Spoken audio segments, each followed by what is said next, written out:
ఓడని సంఘంలో రెండు పక్షులు నీకు నాకు గుర్తుగా ఉన్నాయి. నోవాహు ఓడని సంఘంలో రెండు పక్షులు నీకు నాకు గుర్తుగా ఉన్నాయి. మాట వినిన పావురం లోబడని కాకియు ఆ సంఘంలో విశ్వాసులైనాయి. ఆమె మాట వినిన పావురం లోబడని కాకియు ఆ సంఘంలో విశ్వాసులైనాయి. ఈ సంఘంలో కూర్చోవున్నాయి, ఇక్కడ కూడా చాలా ఉన్నాయి. చప్పట్లు బాగా కొడుతూ ఉన్నాయి. అవే యేసుక్రీస్తు మందిరంలో రెండు పక్షులు నీకు నాకు గుర్తుగా ఉన్నాయి. పాడాలి. యేసుక్రీస్తు మందిరంలో రెండు పక్షులు నీకు నాకు గుర్తుగా ఉన్నాయి.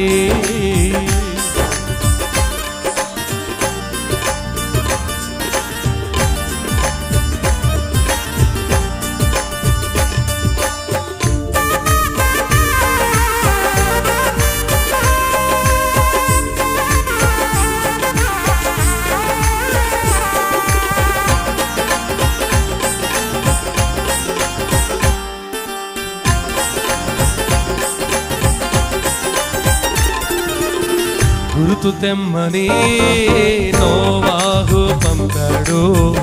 తెలివైన కాకిని దైవజనుని మాటే మరచి లోకమును ప్రేమించి ఇటు అటు తిరుగుచుండెన కాకి.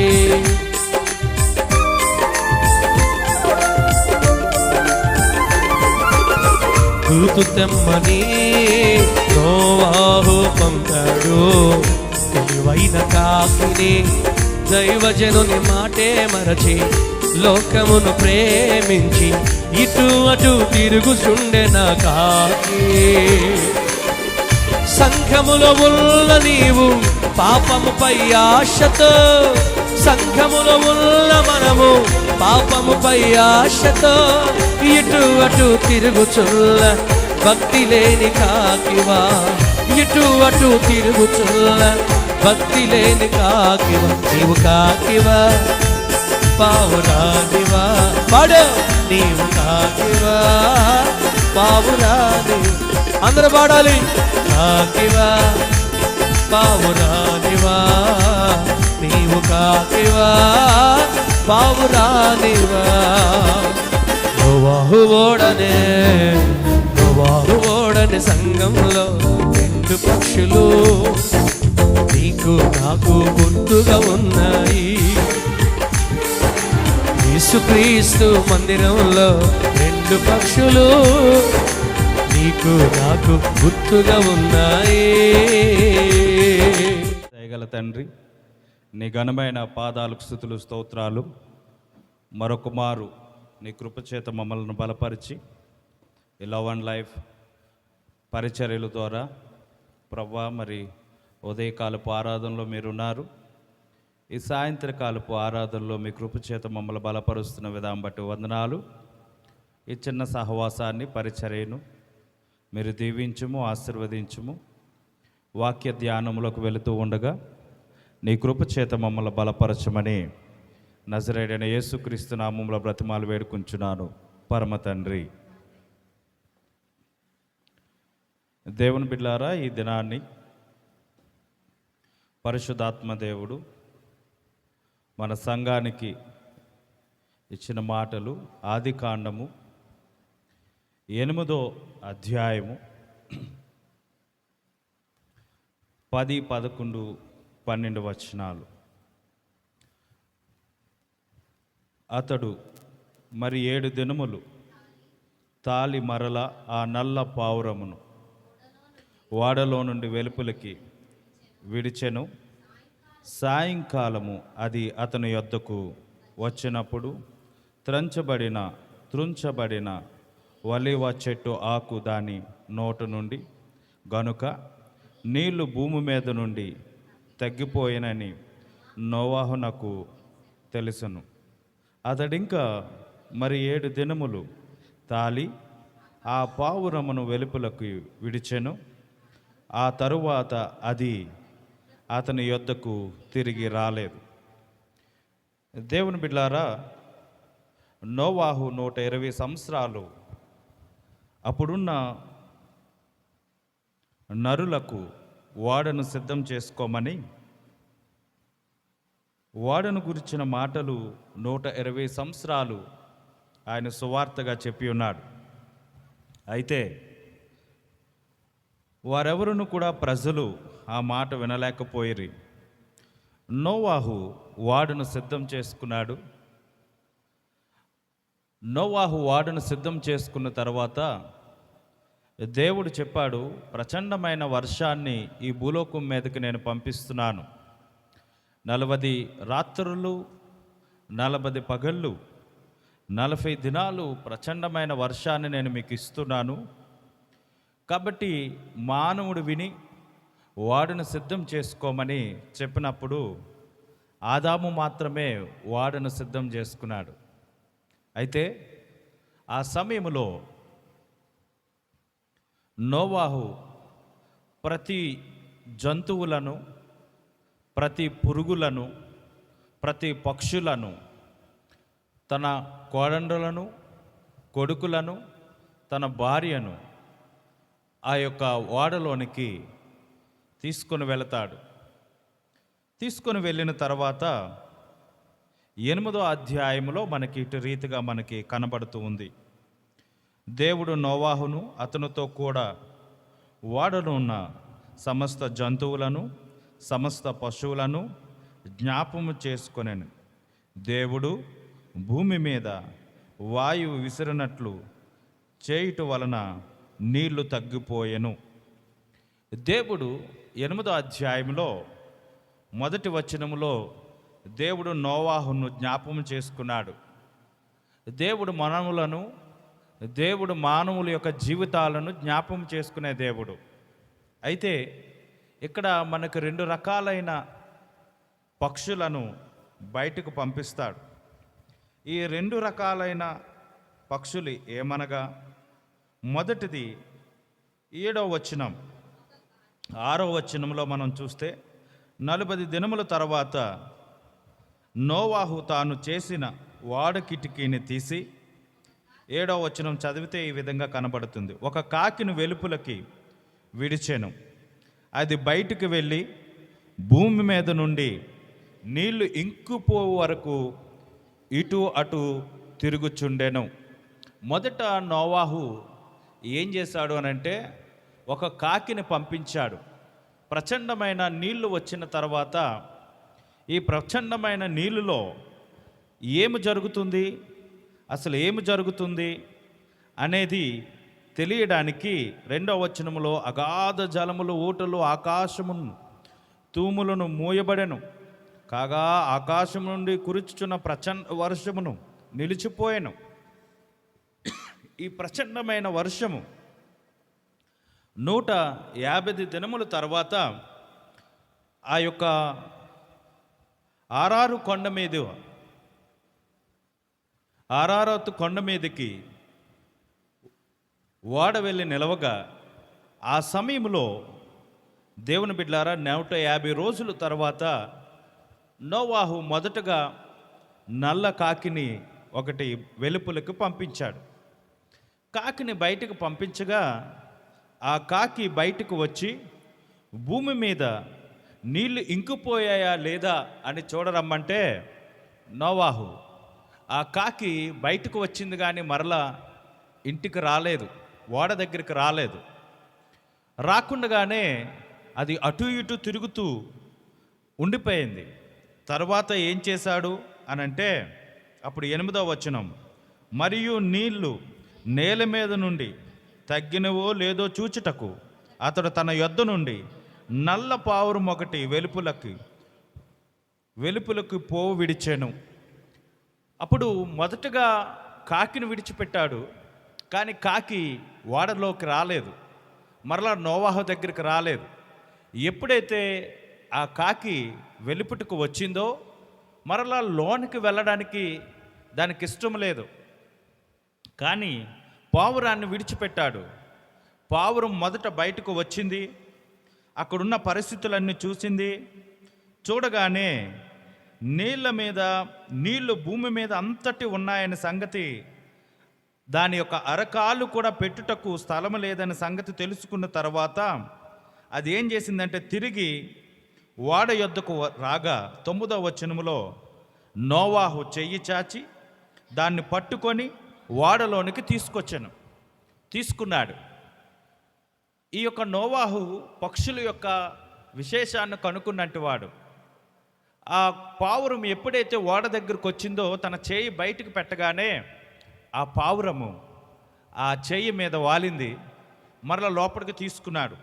తర్వాత మరలా ఏం జరిగింది అని అంటే అతడు మరి 7 దినములు తాలి 7 దినాలు ఆగిన తర్వాత మరలా ఏం చేశాడు, అదే నల్ల పావురాన్ని ఓడలో నుండి వెలుపులకి పంపించగా అది సాయంకాలం వరకు అది తిరిగి అప్పుడు కోయబడిన ఒక ఒలీవ చెట్టు యొక్క ఆకును తీసుకొచ్చిన తర్వాత అప్పుడు నోవాహుకు ఒక ఆలోచన వచ్చింది. అయితే భూమి మీద నీళ్లు ఇంకుతున్నాయని.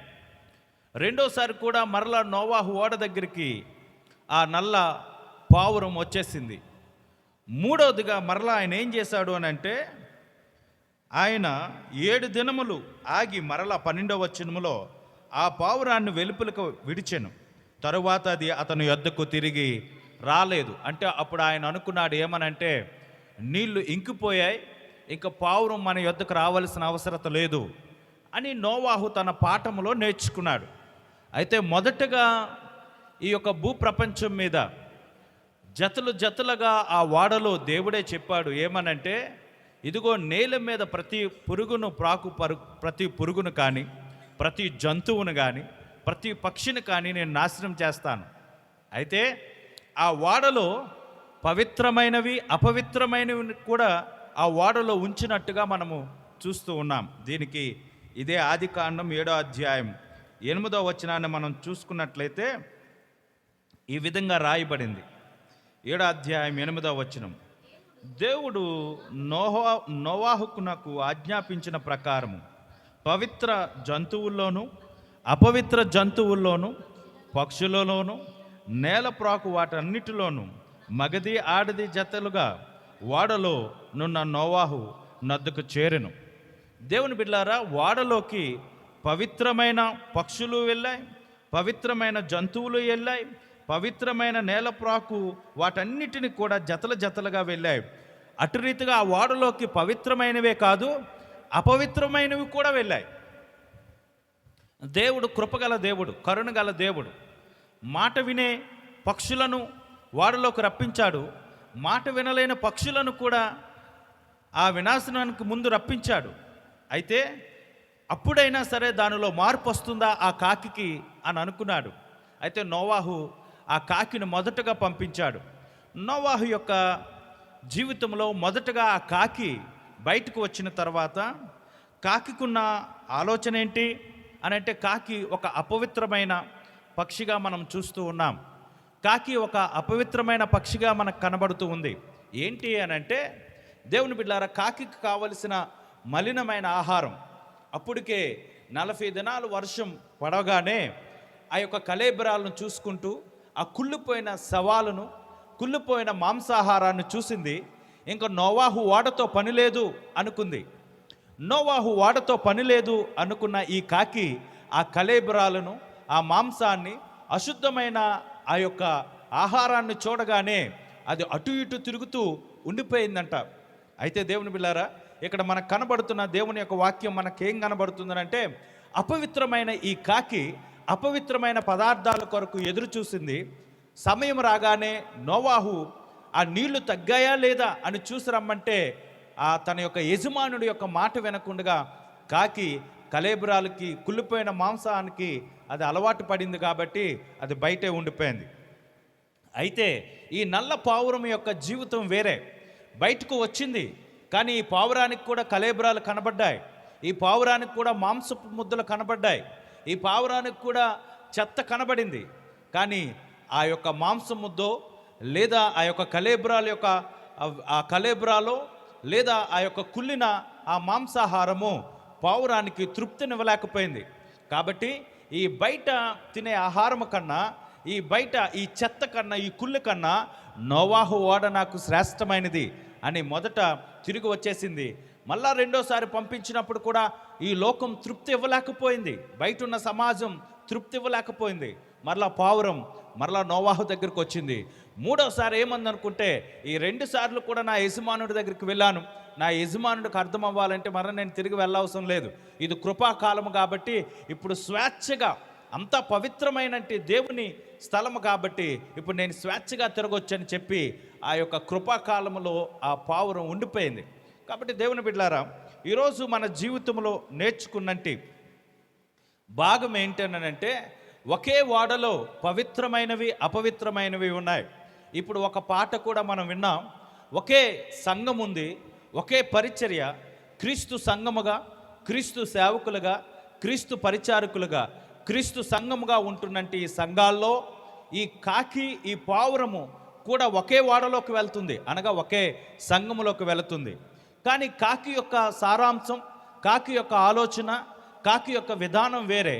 పావురం యొక్క సారాంశము, పావురం యొక్క ఆలోచన, పావురం యొక్క విధానం వేరే. చాలా జాగ్రత్తగా ఈ వాక్య పఠనాన్ని మనం శ్రద్ధించాలని నేను ఆశపడుతున్నాను దేవుని పేరట.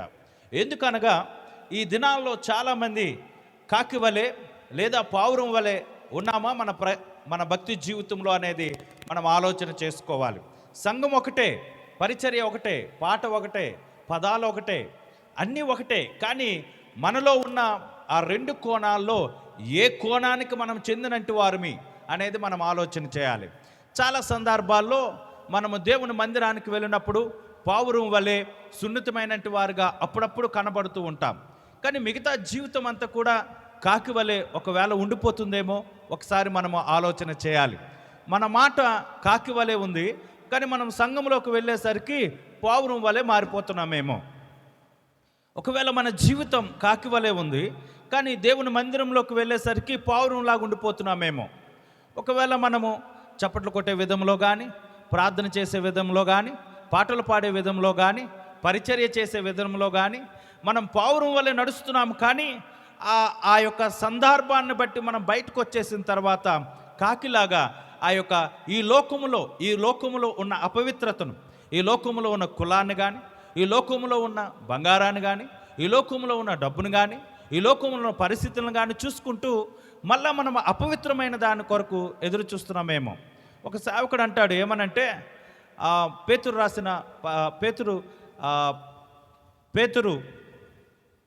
మరొక ఆయన వెళుతూ ఉండేటప్పుడు అపోస్తుల కార్యం 3వ అధ్యాయంలో ఆయన ఆ శృంగారం అనే దేవాలయంలోకి వెళుతున్నప్పుడు ఒక భిక్షగాడు ఉంటాడు. ఆ భిక్షగాడు ఆ సేవకులను చూసి అంటాడు, అయ్యా మీరేమైనా నాకు సహాయం చేయొచ్చు కదా, నా జీవితంలో ఏది కూడా లేదు, కాబట్టి నేను దిక్కుమాలిన వాడిని, కాబట్టి నేను దేహి అని బతిమలాడుకుంటున్నాను అని అంటే, అప్పుడు అంటాడు పేతురు, మా దగ్గర వెండి బంగారాలు లేవు, కానీ మేము కలిగి ఉన్నది మాత్రమే నేను మీకు ఇస్తున్నాను అన్నాడు. అంటే దానికి అర్థం ఏంటంటే, ఆ దినాల్లో ఉన్న సేవకులు వెండి బంగారాలు లేదా ధనము లేదా ఈ యొక్క వాహనాలు లేదా ఇల్లులు సంపాదించుకున్నట్టు కానీ, లేకపోతే ఈ లోకానుసారమైన కాకి జీవితం లాంటి ఎన్ని పరిస్థితులు ఉన్నాయో వాటి మీద ఆధారపడలేదు. కానీ వారు కలిగి ఉన్నదేంటి అని అంటే దేవుని యొక్క శక్తి, దేవుని యొక్క నామం. అందుకే దేవుని బిడ్డలారా, నేను మరొకసారి మీకు గుర్తు చేస్తున్నాను. లౌదికీయ సంఘం గురించి నేను చెప్పినప్పుడు లౌదికీయ సంఘములో ఏమున్నాయి, లౌదికీయ ప్రాంతంలో లౌదికీయ సంఘములో ఏముందనంటే, వారి దగ్గర బంగారం ఉంది, వారి దగ్గర కాటుక ఉంది, వారి దగ్గర వస్త్రం ఉంది, వారి దగ్గర డబ్బు ఉంది. కానీ వారి జీవితం ఎలాగైపోయిందంటే, ఆ బంగారం మీద, ఆ వస్త్రం మీద, ఆ యొక్క బట్టల మీద, ఆ యొక్క కాటుక మీద ఆధారపడి వారి భక్తి జీవితాన్ని ఏం చేసుకున్నారంటే నినివెచ్చని జీవితంగా మార్చేసుకున్నారు. కాబట్టి ఈ రాత్రి దేవుని యొక్క వాక్యం వింటున్నా, దేవుని సంగముగా యూట్యూబ్ ఛానల్ ద్వారా వింటున్నా దేవుని బిడ్డలుగా ఈరోజు నేను చెప్పగలిగిన మాట ఏంటంటే, కాకి ఈ లోకానుసారమైన జీవితానికి సూచిస్తూ ఉంది, పావురము దేవుని మందిరంలో ఉన్న ఆత్మీయ జీవితానికి సూచిస్తూ ఉంది. అయితే దేవుని సంఘానికి ఒకే వాడలో నుండి వచ్చాయి, కానీ కాకి మనసు వేరుగా ఉంది, కాకి ఉద్దేశం వేరుగా ఉంది, కాకి తలంపు వేరే ఉంది, కానీ పావురం తలంపు వేరు. కాకి తలంపు వేరు, కాకి పద్ధతులు వేరు, కాకి జీవితం వేరు, కాకి యొక్క మాట స్థితి, చూపు స్థితి, బ్రతుకు స్థితి వేరు, పావురం యొక్క స్థితి వేరు. ఈ యొక్క రాత్రికాల సమయంలో ఈ ఆరాధనలో మనం జీవిస్తున్నంటే, మనము ఒకే సంఘములో ఉంటున్నంటే, మనము ఒకే పరిచర్యలో ఉంటున్నంటే, మనము మన యొక్క జీవితం కాకి వలె ఉందా లేదా పావురం వలె ఉందా అనేది మరొకసారి మనము జ్ఞాపం చేసుకోవాలి. అందుకే పవిత్రమైనవి అపవిత్రమైనవి కూడా ఆ ఓడలో ప్రవేశించబడ్డాయి. ఇది చాలా ప్రాముఖ్యమైన మాట. ఓడ అనగా సంఘమునకు గుర్తు, ఓడ పరిచర్యనకు గుర్తు. మన సంఘములో పవిత్రమైనవి ఉన్నాయి, అపవిత్రమైనవి ఉన్నవి. మన పరిచర్యలో పవిత్రమైనవి ఉన్నవి, అపవిత్రమైనవి ఉన్నాయి. అయితే పవిత్రమైనవేవి, అపవిత్రమైనవేవి? మానవుని జీవితం హృదయమే ఒక మందిరమై ఉంది. నీ శరీరమే నీ దేవాలయమే ఉంది. దేవుని ఆలయమే నీ దేవాలయమే ఉంది. దేవుని ఆలయమే నీ శరీరమై ఉంది. కాబట్టి నీ శరీరంలో పవిత్రమైనదేది, అపవిత్రమైనదేది అనేది ఒకసారి మనము జ్ఞాపకం చేసుకోవాలి. కాబట్టి దేవుని బిడ్డలారా, ఇక్కడ దేవుని యొక్క వాక్యం సెలవిస్తూ ఉంది. అందుకే దేవుని యొక్క మాట చెప్పబడుతుంది. 2 కొరింథీ 5:17 ఈ మాట సంఘములో ఉన్నంటి వారితో మాట్లాడుతూ ఉన్నాడు. ఏమని మాట్లాడుతున్నాడు అంటే ఒకసారి మనము అర్థం చేసుకుందాం.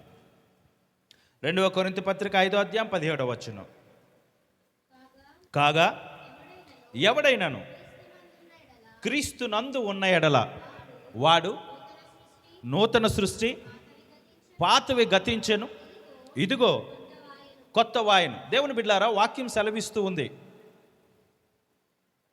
క్రీస్తు అనే వాడలో కాకి ఉంది, పావురం ఉంది.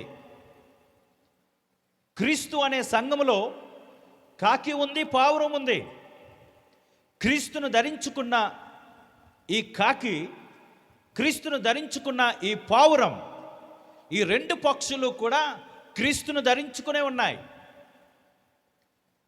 నేటి దినాల్లో క్రైస్తవ ఆత్మీయ జీవితంలో విశ్వాసులమైన మనము క్రీస్తును ధరించుకుంటున్నాం. ఒక వివాహం చేసుకున్నప్పుడు క్రైస్తవ వివాహం చేసుకుంటున్నాం, లేదా ఒక వాహనము కొనుక్కునేటప్పుడు ప్రార్థనతో ఆ వాహనాన్ని స్టార్ట్ చేస్తున్నాం. ఒక ప్రయాణం అవుతున్నప్పుడు ప్రార్థనతో ప్రారంభించుకొని మనము ఆ యొక్క ప్రయాణం చేస్తూ ఉన్నాం. మన జీవితంలో ఏదైనా ఒక వస్తువు కొనుక్కునేటప్పుడు ఆ వస్తువు ప్రార్థనతోనే మనం ప్రారంభిస్తున్నాం. అది ఏ పని చేసినా క్రీస్తు అనే సంఘమునకు సాదృశ్యంగా మనం బ్రతుకుతూ ఉన్నాం. కానీ ప్రార్థన వరకు, వాహనం వరకు, పాట వరకు క్రీస్తును మనం ధరించుకొని ఆ తర్వాత కాకివలే ఈ లోకములో ఉన్నటువంటి వాటిని చూసి మళ్ళా పాతవి అపవిత్రమైన వాటిని తీసుకొచ్చి మనం పెట్టుకుంటూ ఉన్నాం. అందుకే కొరింథీ పత్రిక అపోస్తలుడైన పౌలు చెప్తూ ఉన్నాడు. ఏమని చెప్తున్నాడంటే, ఇదిగో మీ జీవితంలో అపవిత్రమైనవన్నీ కూడా పాతవి, అది కాకి స్వభావానికి గుర్తైనవి. కాకి స్వభావం ఎలాంటిదో మీ పాత జీవితం అంటే అపవిత్రమైన జీవితం మీలో ఉండకూడదు. అది కాకికి సూచనగా ఉంది. ఎవడైనాను క్రీస్తుని అంగీకరిస్తే పాతవి గతించుకుపోవాలి. ప్రైజ్ లార్డ్, దేవునికి స్తోత్రం కలుగును గాక. అర్థమవుతుందా నా భాష? ఏమి గతించుకుపోవాలి? పాతవి గతించుకుపోవాలి. మరి పాతవి గతించుకోకుండా నువ్వు దేవుని సంఘములో ఉంటే నోవాహు ఓడలో కాకి ఉన్నట్టే. నీకు ఛాన్స్ లేదు కాబట్టి నువ్వు ఓడలో ఉన్నావు. అదే ఛాన్స్ వస్తే నోవాహు చేతిలో నుండి బయటకు వచ్చేసిన కాకిలాగే ఆ కళేబరాలు చూసుకుంటూ, ఆ కుళ్ళిపోయిన మాంసాహారాన్ని చూసుకుంటూ, ఈ కుళ్ళిపోయిన సమాజాన్ని, జీవితాన్ని చూసుకుంటూ నువ్వు బ్రతికేసేదానివే. క్రీస్తు సంఘమును లో ఉన్న నీవు కాకి వలె ఒకవేళ ఉంటే పాతవ గతించాలి. పాతవ గతించాలి. పావురం వలె నూతన సృష్టిలోకి రావాలి. దేవుని మందిరానికి వచ్చినప్పుడు నూతన సృష్టిగా మార్చబడి, నూతన వస్త్రములు వేసుకొని, నూతనమైన మాటలు మాట్లాడుతూ, స్వభావాలను వ్యక్తపరుస్తూ, మరలా అది అయిన తర్వాత మరలా కాకిలాంటి మాటలు మాట్లాడుకుంటూ, కాకిలాంటి జీవితాన్ని జీవిస్తున్నట్టు ఒకవేళ క్రైస్తవ సంఘాలు ఈ భూలోకంలో ఉన్నాయి, ఇంకా అలాంటి ప్రజలు ఉన్నారు. జాగ్రత్త. ఈరోజు జలప్రలయం దేనికి సాదృశ్యం అంటే ప్రభు యొక్క రాకడకు గుర్తుగా ఉంది. ఆ జలప్రలయంలో కాకి విడిచిపెట్టబడుతుంది, పావురము లేపబడుతూ ఉంది. జలప్రలయం ఎందుకు వచ్చిందంటే అపవిత్రమైన దానికే వెళ్ళిపోయింది, పవిత్రమైనది మరలా నోవాహు దగ్గరకు వచ్చింది. కాబట్టి దేవుని యొక్క వాక్యం సెలవిస్తూ ఉంది. చూడండి, యోహాను సువార్త 3వ అధ్యాయం 6వ వచనం. యోహాను సువార్త 3వ అధ్యాయం 6వ వచనం. యోహాను సువార్త 3వ అధ్యాయం 6వ వచనం చదువుదాం. శరీర మూలముగా జన్మించినది, శరీర ఆత్మ మూలముగా జన్మించినది. దేవుని యొక్క వాక్యం సెలవిస్తూ ఉంది ఏమనంటే, శరీర మూలముగా జన్మించింది శరీరంతోనే ఉండిపోతుంది, ఆత్మ మూలముగా జన్మించినది ఆత్మ మూలముగా ఉంటుంది. పాత కొత్త అనే దానికి తేడా ఏంటనంటే, పాత వస్తువు లాంటిది, లేదనుకుంటే పాత జీవితం, కాకి లాంటి బ్రతుకు. ఒకవేళ శరీరం లాంటి బ్రతుకు, ఆ శరీరాన్ని చూసి కుళ్ళిపోయిన శవాలను చూసి ఎలాగైతే కాకి ఉండిపోయిందో అది శరీరానుసారమైనది. ఆత్మానుసారమైన జీవితం ఏంటి అంటే పావురం లాంటిది. అది వెళ్ళింది, 2 times వెళ్ళింది, వచ్చింది తన యజమానుడికి, మళ్ళీ తిరిగి వచ్చి తన యజమానుడికి నోవాహుకు చెప్పింది. ఆ వలివ కొమ్మను తీసుకొచ్చి వచ్చింది. ఆత్మానుసారమైన జీవితం అది. ఈరోజు పాత కొత్త జీవితంలో క్రీస్తు అనే ఓడలో మనం ఉన్నప్పుడు నువ్వు శరీరానుసారమైనవా, ఆత్మానుసారమైన జీవితానువా, ఒక్కసారి నువ్వు కాకివా పావురానువా ఒక్కసారి మరలా ఆలోచన చేయాలి. మరొక మాట రాయబడింది చూడండి, రోమపత్రిక 7వ అధ్యాయం 18వ వచనం. రోమపత్రిక 7వ అధ్యాయం 18వ వచనం చూద్దాం ఒకసారి. దేవుని యొక్క వాక్యం సెలవిస్తూ ఉంది. నాయందు అనగా నా శరీరమందు మంచిది ఏదియు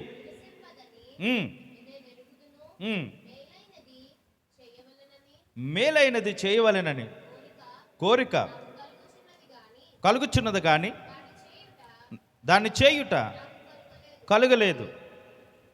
నేను చేయగోరు మేలు చేయక చేయగోరని కీడు చేయుచున్నాను. నేను కోరిన దానిని చేసిన ఎడల దానిని చేయనది నాయందు నివసించు పాపమే గాని ఇకను నేను కాదు. పాత జీవితానికి కొత్త జీవితానికి ఉన్నంటి జీవిత విధానాన్ని చెప్తూ ఉన్నాడు. ఇదిగో నా యందు నా శరీర కార్యములు కానీ, శరీర కార్యములతో ఉన్నట్టు వాడు కీడు చేస్తాడు, కీడు తలపెడతాడు. ఈ కీడు స్వభావం కాకి లాంటి స్వభావం, మేలు చేయు స్వభావం పావురం లాంటి స్వభావం. చాలా సందర్భాల్లో మన జీవితంలో ఆలోచన చేయవలసింది, క్రీస్తు సంఘములో ఉన్నట్టు మనం పాత కొత్త జీవితానికి తేడా మన పరిచర్యలో కనబడాలని దైవ సేవకునిగా నా యొక్క ఆశ. అది ఎంత పరిచర్య ఉన్నప్పటికీ కూడా, ఎలాంటి బహు విస్తారమైన పరిచర్య అయినప్పటికీ, ఎంత చిన్న పరిచర్య అయినప్పటికీ, కాకికున్న స్వభావం పావురంకున్న స్వభావం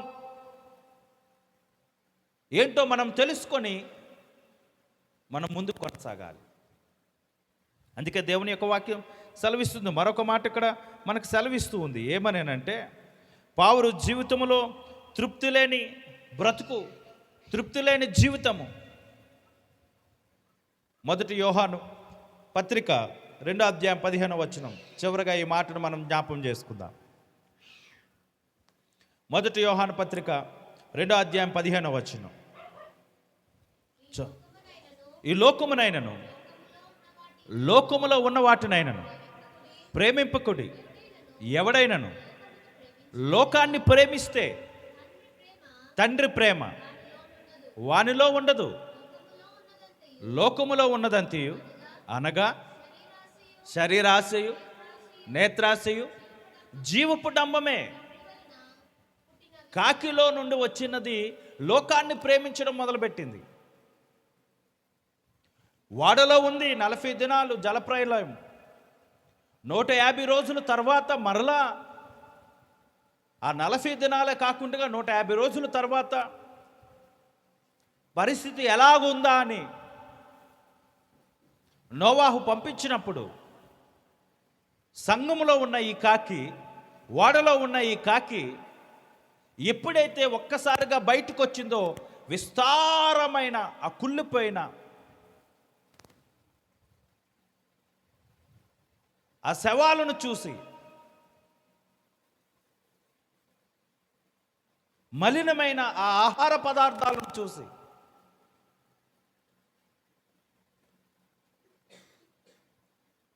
అది లోకాన్ని ప్రేమించడం మొదలుపెట్టింది. అందుకే కదా భక్తుడు చెప్తున్నాడు, యోహన భక్తుడు ఏమంటున్నాడు, మీరు లోకమునైనను లోకములో ఉన్న వాటినైనను మీరు ప్రేమించుకుడి. బహు విశేషమైన జీవితం కొరకు అటు సంఘాన్ని ప్రేమిస్తాం, ఇటు లోకాన్ని ప్రేమిస్తాం. సంఘాన్ని, లోకాన్ని ప్రేమిస్తూ ఉంటాం. ఒకవేళ లోకాన్ని ప్రేమిస్తే మీరు అబద్ధికులు అవుతారు. ఎందుకంటే నేను తండ్రిని ప్రేమిస్తున్నానంటే లోకాన్ని ప్రేమించిన వాడు తండ్రిని ప్రేమించలేడు. లోకములో ఏముంది అనంటే శరీర తత్వముతో కూడినంటి నేత్రాసు ఉంది, జీవపు డంబం ఉంది. కాకి నేత్రాస కలిగింది. కాకి బయటకు వచ్చి ఆ శరీరముల యొక్క మాంసం ముద్దల కొరకు ఎదురు చూస్తూ ఏం రాశాడు అక్కడ? మరొకసారి చదవండి ఆ మాటను.